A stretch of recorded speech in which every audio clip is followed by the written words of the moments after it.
పలాము అనే ఊళ్ళో సుమన్ అనే వ్యక్తి భార్య దీప, చెల్లెలు నిర్మలతో పాటు జీవించేవాడు. దీప ఆడపడుచు నిర్మలను ఎంతో బాగా చూసుకునేది.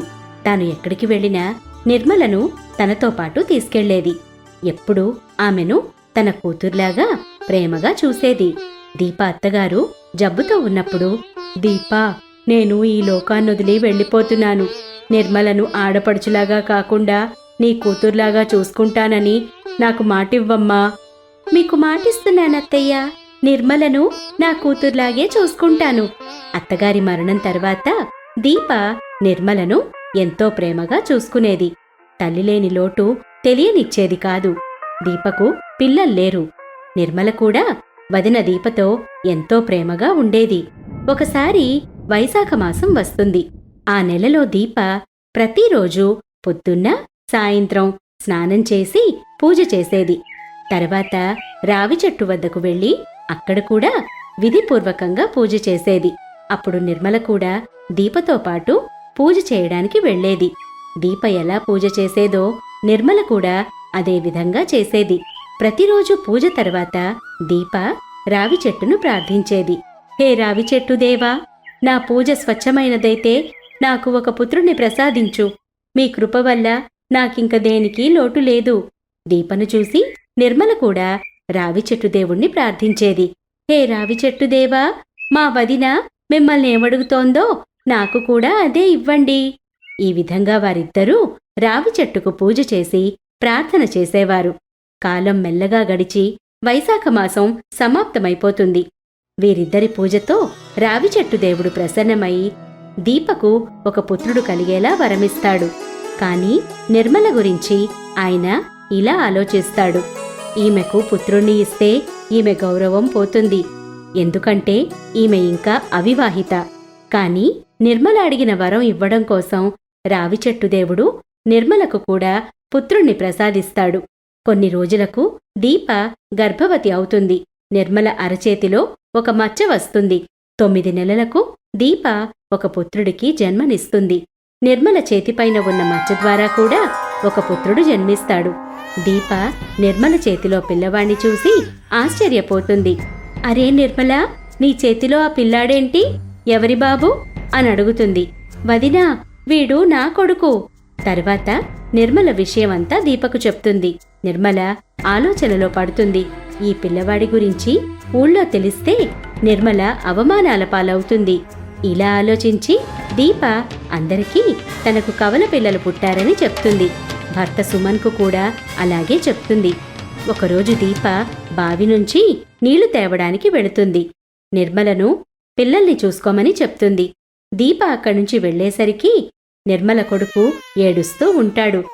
నిర్మల ఆ బాబుని ఎత్తుకొని పాట పాడుతూ, తండ్రిలేని బంగారు ఎక్కడ్నించొచ్చావో చెప్పు అని పాడుతుంది. ఇలా పాడి నిర్మల పిల్లవాణ్ణి ఊరుకోబెడుతుంది.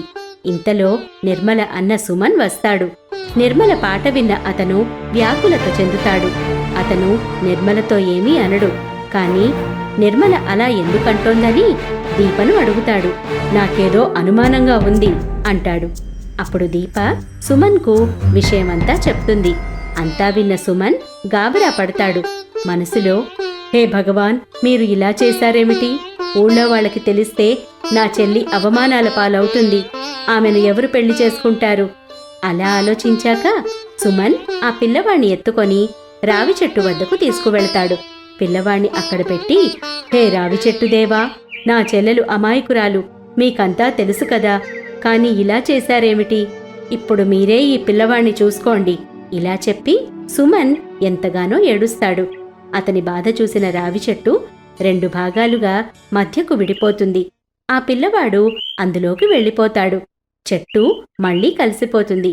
కాని దాని మొదట్లో పగుళ్లు వస్తాయి.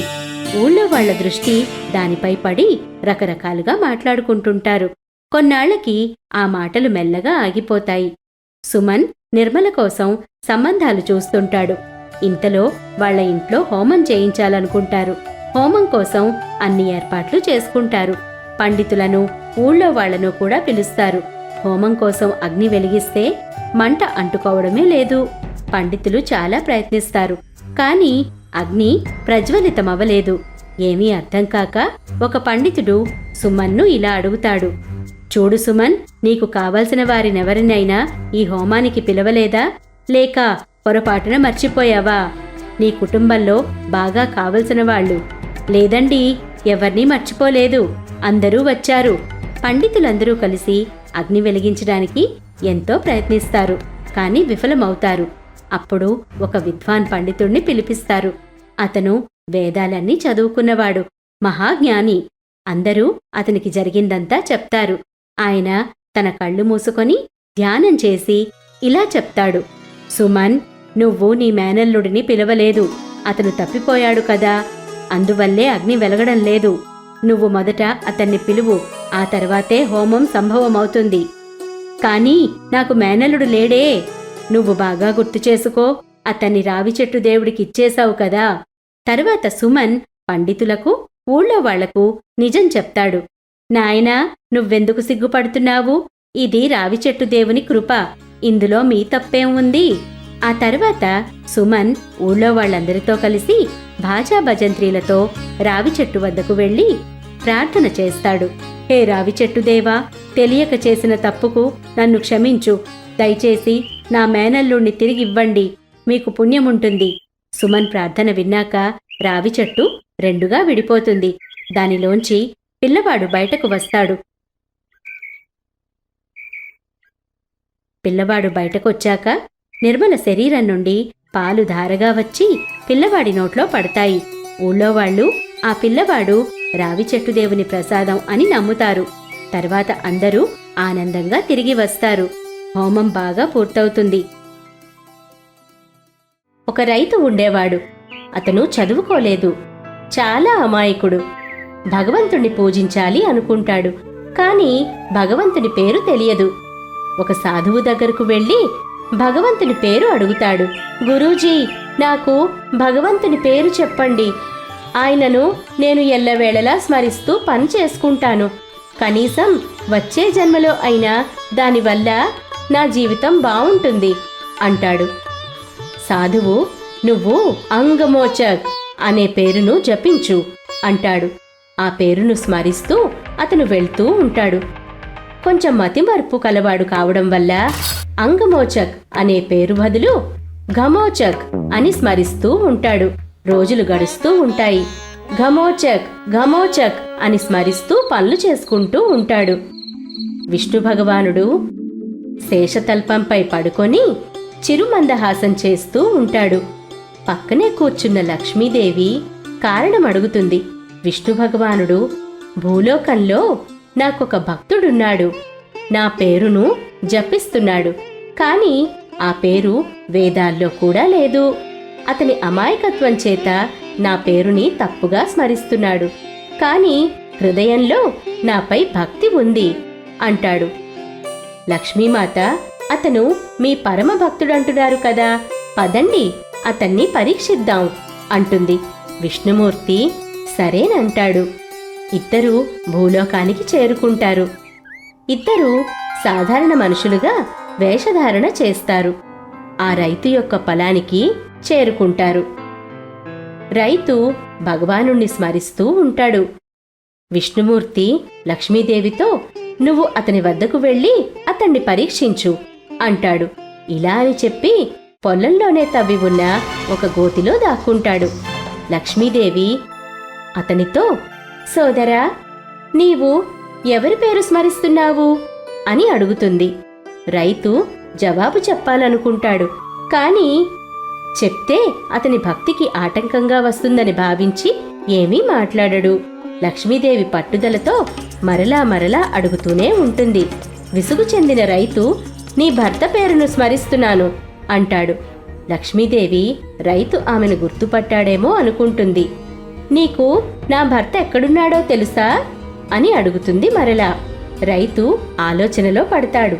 అంటాడు, ఇక్కడే ఎక్కడో ఏదో గోతిలో దాక్కొని ఉంటాడు, నువ్వే వెళ్ళి వెతుక్కో అంటాడు. లక్ష్మీదేవి ఆమె గురించి అతనికి తెలిసిపోయిందని అనుకొని విష్ణుమూర్తిని పిలుస్తుంది. ఆయనతో, ఇతను మీకు నిజమైన భక్తుడు, నన్ను గుర్తుపట్టాడు, మీ గురించి కూడా అంతా తెలుసుంటుంది. అప్పుడు లక్ష్మీదేవి, విష్ణుమూర్తి వారి నిజరూపంలోకి వచ్చి రైతుకు దర్శనమిస్తారు. రైతు, భగవాన్, మీ దర్శన భాగ్యం చేత నా జీవితం ధన్యమైంది అంటాడు. ఏం కావాలో కోరుకోనాయనా అని విష్ణుమూర్తి అంటాడు. మీ దర్శన భాగ్యం కలిగింది, అంతకంటే ఇంకేం కావాలి స్వామి అంటాడు రైతు. చాలా కాలం క్రితం ఒక ఊరిలో ఒక షావుకారుండేవాడు. పేరుకి షావుకారు, కాని పరమ పిసినారి. అదే ఊరిలో నది ఒడ్డున ఒక సన్యాసి ఉండేవాడు. ఆయన ఎల్లప్పుడూ భగవన్నామస్మరణలో పూజల్లో గడిపేవాడు. ఊరిలోని గుడిలోనే ఎక్కువ సమయం గడిపేవాడు. షావుకారికి ఒక కిరాణా దుకాణం ఉండేది. ఒకరోజు పని మీద బయటకు వెళ్లాల్సొచ్చి దుకాణంలో కొడుకుని ఉండమంటాడు. ఎవరైనా సామాన్లు కొనుక్కోవడానికొస్తే అరువు మాత్రం ఇవ్వకు, నేనిప్పుడే వస్తాను అంటాడు. షావుకారు వెళ్లిన కాసేపటికి ఆ సన్యాసి వస్తాడు. ఆయన ఊరంతా భిక్షాటన చేస్తూ ఈ దుకాణానికి వచ్చి, నాయనా కొంచెం ఉప్పు ఇవ్వవా అంటాడు. షావుకారి కొడుకు ఉప్పు డబ్బాలోంచి ఒక చెంచాడు ఉప్పు తీసి ఇస్తాడు. కాని మూత పెట్టడం మర్చిపోతాడు. సన్యాసి ఉప్పు తీసుకొని వెళ్ళిపోతాడు. కొంచెంసేపటికి షావుకారు తన పని పూర్తి చేసుకొని తిరిగొస్తాడు.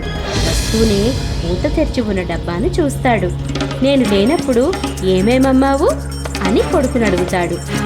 నది ఒడ్డున ఉండే సన్యాసి వస్తే ఒక చెంచాడు ఉప్పు ఇచ్చాను అంటాడు.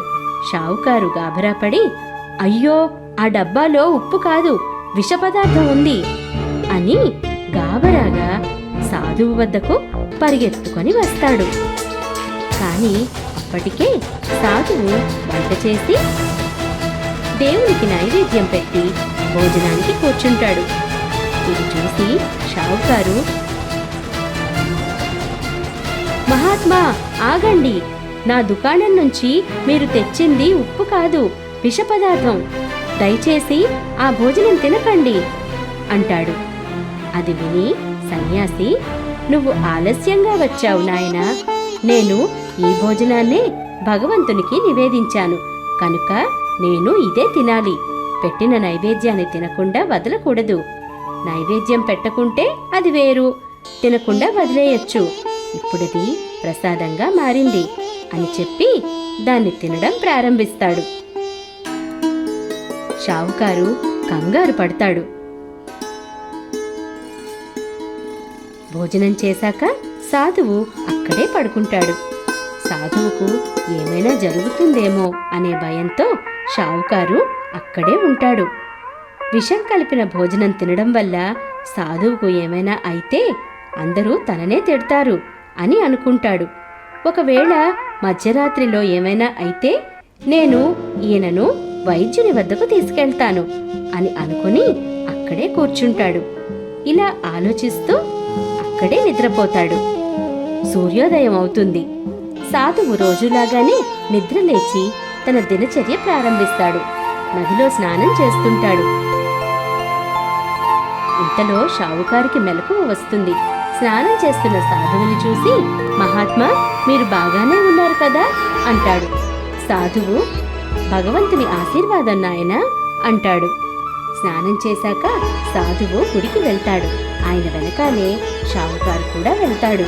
గుడి తలుపులు తెరిచేసరికి విగ్రహం నీలంగా మారిపోయి ఉంటుంది. ఇది చూసి అందరూ ఆశ్చర్యపోతారు. ఇలా ఎందుకు జరిగిందో సాధువుకు అర్థమవుతుంది.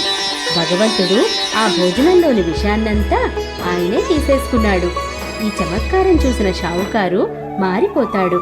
భగవంతుని పట్ల అతనికి మిక్కిలి భక్తి మొదలవుతుంది. సంసారం నుంచి వైరాగ్యం ఉత్పన్నమవుతుంది. కుటుంబాన్ని, వ్యాపారాన్ని త్యజించాలనుకుంటాడు. వ్యాపార బాధ్యతను కొడుకుకు అప్పగిస్తాడు. సాధువుకు శిష్యునిగా మారి భగవంతుని భక్తిలో లీనమైపోతాడు. నేస్తాలు, ఇప్పటి వరకు మీరు ఈ వీడియో చూస్తున్నట్లయితే మీరు ఏ ప్రదేశానికి చెందినవారో తెలియచేయండి. ఎందుకంటే ఈ సమాచారం మీకు ఇష్టమైన వీడియోలు తయారు చేయడానికి మాకు ఎంతగానో సహాయపడుతుంది.